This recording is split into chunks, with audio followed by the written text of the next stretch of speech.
So today we are finishing up our 5-part series looking at the different aspects of language development. Today we're talking about pragmatics, or the rules, the conversation rules that govern our language system. Don't go away.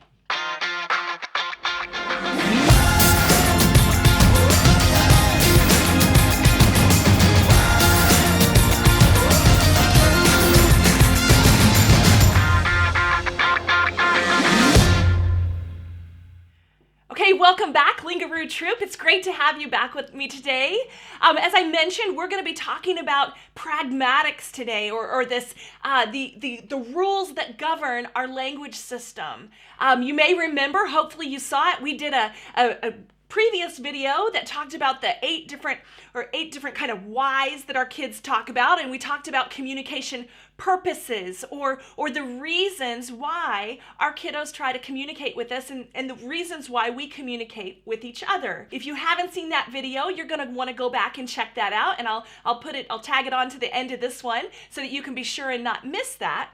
But today we're going to be talking a little bit more about this idea of pragmatics. Yes, it does incorporate or encompass these rules of language and these functions of language, but it is a little bit more than that. And we're going to be talking about a few other areas within this area of pragmatics today. So in that previous video, as I mentioned, we talked about the whys, right? Why our kiddos communicate. We talked about requesting. We talked about protesting. We talked about labeling and commenting and adding information to a story. We talked about sharing information with you, maybe an event from their day that they want to tell you about, or something that you weren't there to see, and they want to bring you into that experience and share that experience with you. We also talked about this kind of back and forth idea, the games that we can play, the social routines, right? There are so many reasons why we communicate, and it's important to kind of understand those so that we can match our language to them, and we can model as we're engaging in self-talk, where I'm talking about what I'm doing as I'm doing it, or parallel talk, where I'm watching my child and engaging with my child in an activity by kind of talking about what he or she is doing as she's doing it.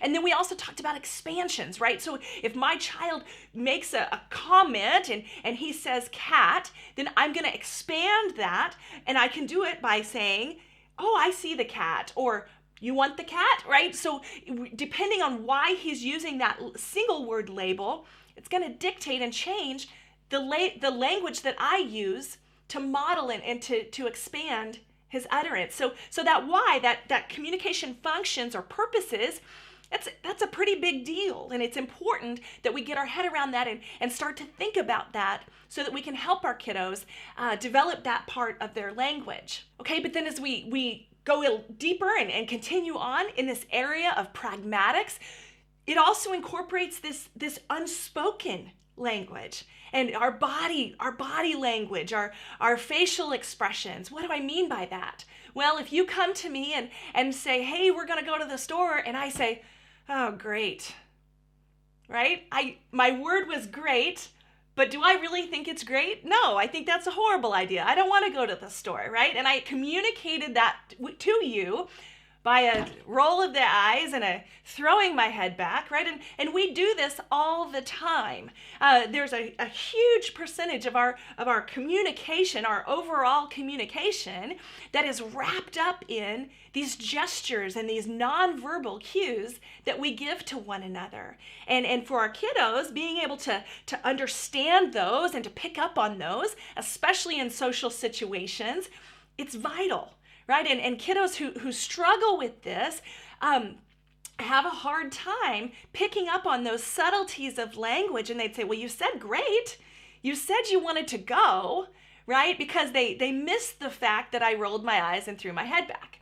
So that's another piece of these rules, kind of these unspoken rules of language that we have to be able to model for our kiddos and try to elicit and teach our kiddos so that they start using some of these nonverbal cues as well.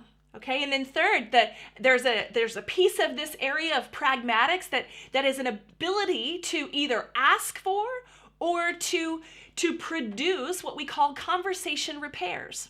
That is, if you're in a conversation and something, a piece of the information is missing, or maybe you missed something, maybe you missed the great and the eye roll and the head roll and the throwing back of my head, right? To be able to say, wait a minute, do you want to go or you don't want to go, right? And to be able to ask and get clarification for that. And we call that a communication repair. And that's a vital skill. Again, we don't always think about it, right? As we're bebopping through our day, we don't always stop and think about how many times we have to ask for clarification in a conversation.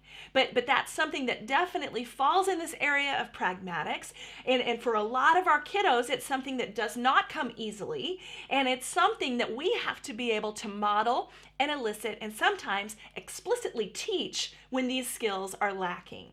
Okay, so what can you do, right? Where language comes to life, what can you do as the mama, the daddy, in the context of your everyday environment, when you're in the car or at the grocery store or doing bath time in the evening?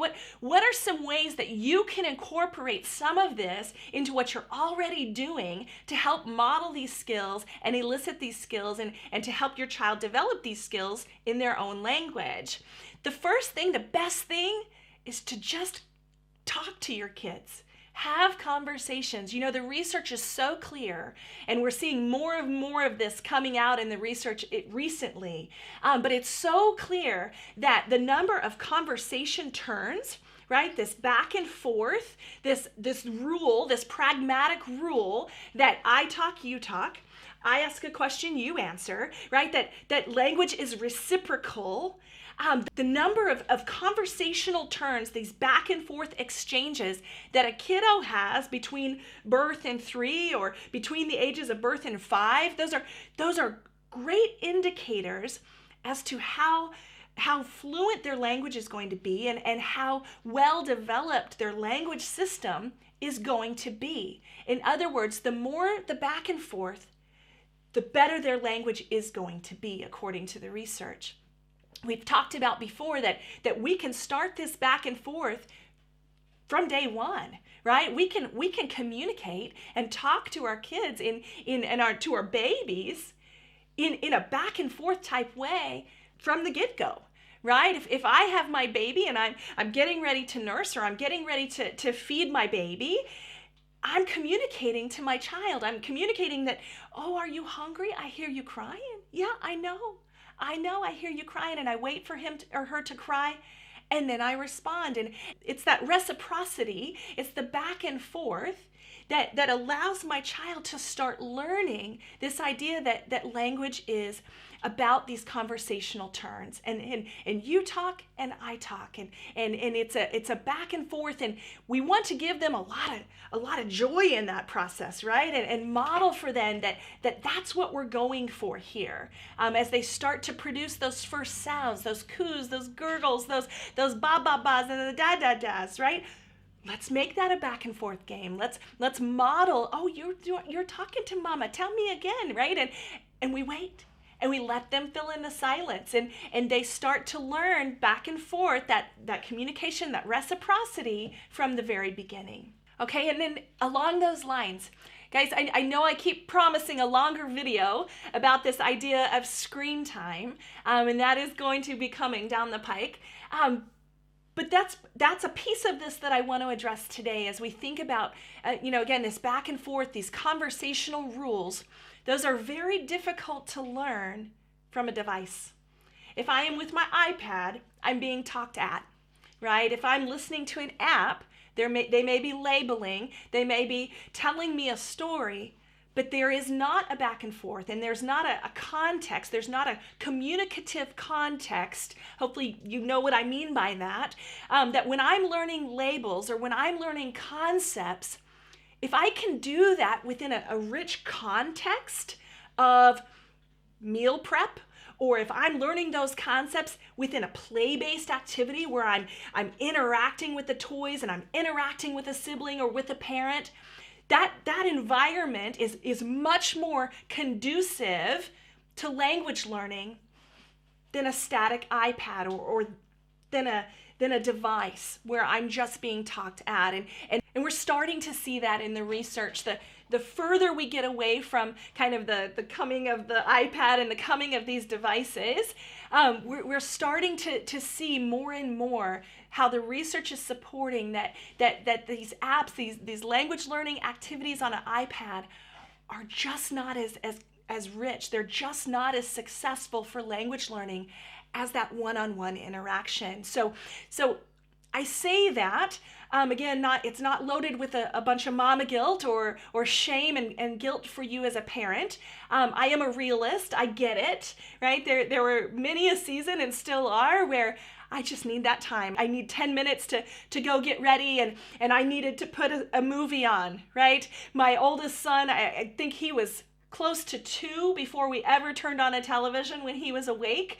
But then when his brother came, I guess he was 17 months when the middle one was born, and there were times when we just had to go to that. And so again, I get it. I'm a realist. I'm not saying this to guilt you out, but to really challenge you to think about it, to challenge you for those times when you're just, maybe it's just that hangout time that we can put the devices away and play, or we can put those devices away and just engage in a game or an activity without the screen time. And we can increase these communication back and forth attempts, and we can target some of these skills that we've been talking about face to face rather than with a device. To kind of drive this point home a little bit more, as we think about this idea of being talked at, I liken it to when I was in German class. I don't know if you've ever tried to learn a second language as an adult. I did, and it about put me over the edge. It was very hard for me. My brain was just not working that way.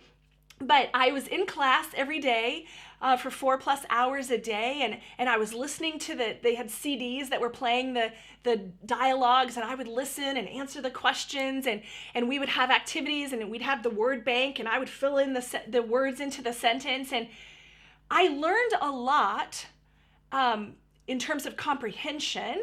Because I started to hear the dialogue, and I could understand it and at least find the answers in the questions, and I could fill in those words from the word bank. But the problem was when I would get to the grocery store, when I got to Edeka, our local grocery store in our village, I didn't have a word bank, right?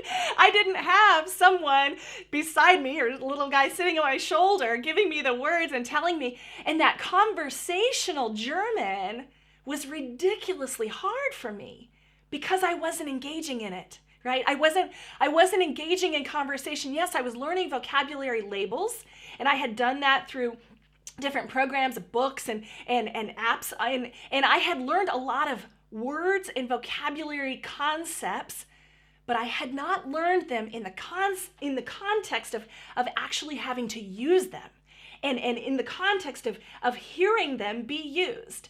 And it was very different. And if you look at my German today, it is terrible. And I've mentioned this before. And it's because the time that I get to actually converse in German, in Deutsch, is very limited.